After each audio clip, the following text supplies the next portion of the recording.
The rain had been falling since morning, tracing silver rivers down the old villa's windows. Inside, the house felt frozen in time, walls carrying whispers of decades, the air perfumed with lavender and loneliness. Elena sat by the window, her silver hair tied loosely, her robe slipping slightly from one shoulder. At 63, she had stopped counting years. She told herself that age was a polite lie, a way the world marked who was allowed to feel and who wasn't. But inside her, the fire never truly went out. It only hid under layers of composure and silence. When Leo arrived, he looked like a painting misplaced in time. Barely 30, sunburned from travel, his shirt clung to him from the rain. He had come to fix the broken pipes, that's all, at least, that was what the phone call said. But when she opened the door, something electric passed between them, a stillness too loaded to be ignored. He lowered his eyes, unsure why his heartbeat quickened at the sight of her. Maybe it was the way she carried herself, calm, elegant, as if she had already lived 1,000 stories he could only dream of. She offered him a towel, her voice soft yet commanding. "You'll catch a cold," she said, turning away before her eyes could betray curiosity. He smiled faintly. "I've been through worse, ma'am." That word, ma'am, struck her strangely. It reminded her of distance, of a wall between generations. But when their eyes met again, the wall began to crack. Hours passed. He worked under the sink, muttering about rusted joints and water pressure, while she made tea.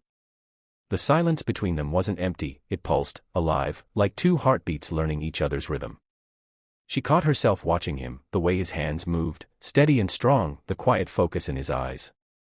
For a moment, she remembered her late husband, how his laughter once filled this same house before it became a museum of what once was.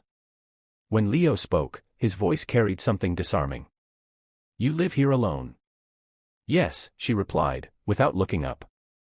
"For a long time now." He hesitated before saying softly, "It doesn't seem right.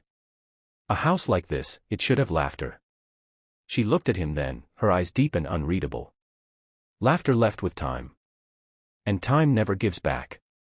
That evening, the power went out. The storm outside had grown wild. Candles flickered across the room, painting her face in gold and shadow. Leo stayed, she insisted it was too dangerous to drive in the rain. They sat across from each other, tea steaming between them, the sound of thunder rolling through the valley. "Do you ever feel," he began quietly, "that life owes you something? Like you gave it your best years, and it just forgot?" Her lips curved into a wistful smile. "Oh, I stopped expecting life to remember me a long time ago." "Then why do you still smile like that?" he asked. "Because," she said, leaning back, "some fires don't ask for permission to keep burning." The room fell silent. The air thickened, heavy with unspoken truths. She could feel his gaze lingering, not out of youth's arrogance, but admiration, raw and honest. For the first time in years, someone was looking at her not as an age, not as a relic, but as a woman. When he stood to leave, lightning flashed, illuminating his face and the faint tremor in his voice. "I'll finish the rest tomorrow, if that's all right." She nodded, her pulse betraying her calm. "Tomorrow then." He hesitated at the door, rain crashing behind him. "You have something rare," he said quietly. "You make silence feel alive." When the door closed, she stood there for a long moment, her hand brushing the frame where he'd just stood. The world outside rumbled, but inside, something new had stirred, something she thought had long died. That night, she couldn't sleep. Every creak of the house felt like a whisper of his voice. She walked through the dark halls, touching old photographs, her younger self, her late husband, the children who had long moved away. For the first time, she didn't feel comfort in the past. She felt its weight. She realized that maybe time wasn't meant to be obeyed, maybe it was meant to be challenged. The next morning, she found herself choosing a dress she hadn't worn in years, soft cream linen with gold clasps. When Leo arrived, his eyes widened just slightly. She saw it, that involuntary flicker of awe. He tried to hide it, but it was too late. The air between them shifted again. They talked more that day, about books, about travel, about loneliness. He told her he'd always felt older than his years, that he was tired of fleeting things. "Everyone my age wants moments," he said. "I want meaning." Her heart ached at that. Meaning, the one thing she'd buried under routine. She realized that maybe, just maybe, they were both starving for the same thing. When he reached for a broken vase on the shelf, their hands brushed. It was an innocent touch, but it lingered. The room went still.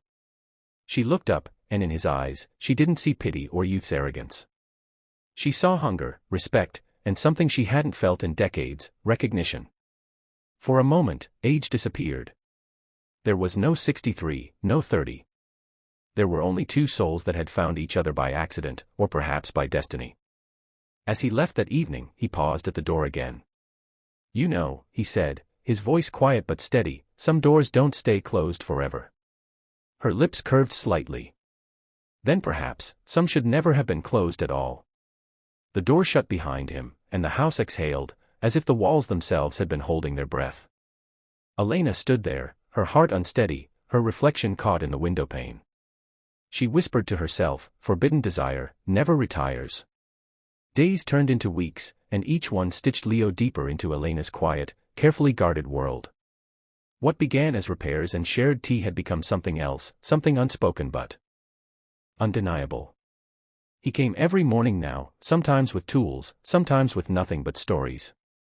She told herself it was just companionship, a warmth she hadn't felt in years. But in the silence that followed his laughter, she knew the truth she was afraid to name. One late afternoon, the sun broke through after a long rain, filling the old villa with golden light.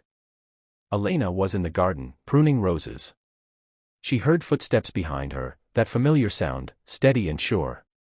Leo stood at the gate, his hands in his pockets, watching her. "You shouldn't work so hard," he said softly. "Roses bite back." She smiled without turning. "So does life." He walked closer, the scent of rain and earth between them. "You ever regret staying here?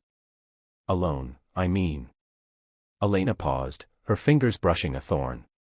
"Regret is for those who still believe time can be changed," she said. "Maybe it can," he replied, his voice lower now. "Maybe time is just waiting for someone brave enough to ignore it." When she turned, their eyes met, and in that instant, every wall she'd built began to crumble. The garden faded. The years faded. There was only this, two souls standing where they shouldn't, yet belonging exactly where they were. Inside, the kettle began to whistle. She turned away quickly, her heart thudding against her chest. "Tea." He nodded, following her inside. The house smelled of rain and jasmine. She poured 2 cups, her hands trembling just slightly. He noticed. "You're nervous," he said gently. "Am I?" "Yes," he said, stepping closer. "You don't have to be." She laughed quietly, almost to herself. "You think this is simple?" "I think," he said, "that it's real. And real doesn't ask permission." The words hung in the air, heavy and dangerous. She could feel the space between them shrinking, the same space that had once protected her from heartbreak, from judgment, from desire. "I'm old enough to be your mother," she whispered. He shook his head slowly. "You're not my mother. You're the woman who makes me feel alive." Something inside her broke then, not in pain, but in surrender. For the first time in decades, she didn't hide. She looked at him, really looked, and saw not a boy chasing a fantasy, but a man who saw her, all of her, without fear. "Why me?" she asked. "You could have anyone." He smiled, a little sad. "Because they chase youth. I chase truth. And you're the truth I've been searching for." She felt tears sting her eyes. No one had spoken to her like that in years. No one had looked at her and seen more than her age. In his gaze, she wasn't 63. She was timeless. The storm that had been building between them finally broke. His hand brushed hers, hesitant, reverent, and then found courage. She didn't pull away. The touch was electric, but not wild. It was a quiet recognition, a promise that neither could explain. Time seemed to stop, the clock on the mantel, the ticking of years, the noise of the world outside. Everything dissolved into a single heartbeat. Hers. His. Together. Later, as the night deepened, they sat by the fire. No words, no explanations, just the crackle of flames and the rhythm of shared breathing. She rested her head on his shoulder, and he covered her hand with his. "Do you think the world would understand?" she murmured. Does it matter? He replied. The world already forgot what love means. The word struck deep. Because he was right. Love wasn't about calendars or expectations.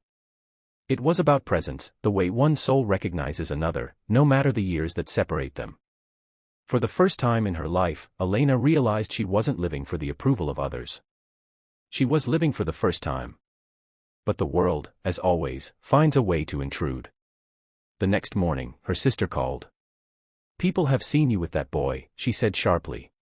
Do you know what they're saying? Elena looked out the window, where Leo was painting the garden fence, sunlight glinting in his hair. Let them talk, she said softly. They only gossip about things they secretly wish for. Her sister was silent. Then hung up. That evening, Leo came to her, his expression serious. If this makes life harder for you. She stopped him with a touch. Life has already been hard. This is what makes it worth it. He smiled then, that rare, boyish smile that made him look both young and infinite at once. Then let's not waste another day pretending time matters. The days that followed were simple, breakfasts shared in sunlight, long walks through the orchard, laughter that filled the empty rooms. But beneath the peace, Elena knew something else. This kind of love, rare and defiant, could never last unnoticed. One morning, he told her he had been offered a job far away, a new life, new city. I don't want to go, he said. But I need to know what you want. She stood quiet, the weight of her years pressing on her heart. I want you to live, she said. And I want you to remember me when you do. He stepped forward, eyes glistening. And you? I've already lived my life, she whispered. You gave me back the part I'd forgotten. Their last embrace was not of loss but of peace. It was the kind of goodbye that carries eternity within it, two hearts that met outside the rules of time, forever changed. As he drove away, Elena watched from the porch, her white shawl catching the wind. The garden shimmered in morning light. She felt no regret, only gratitude. Because love, even forbidden, had found her again. She turned back inside, picked up her diary, and wrote. Love does not retire. It only waits for courage. Her voice, soft but strong, closed the chapter. If you ever find love where you least expect it, don't run. Because age doesn't count the moments that define your soul.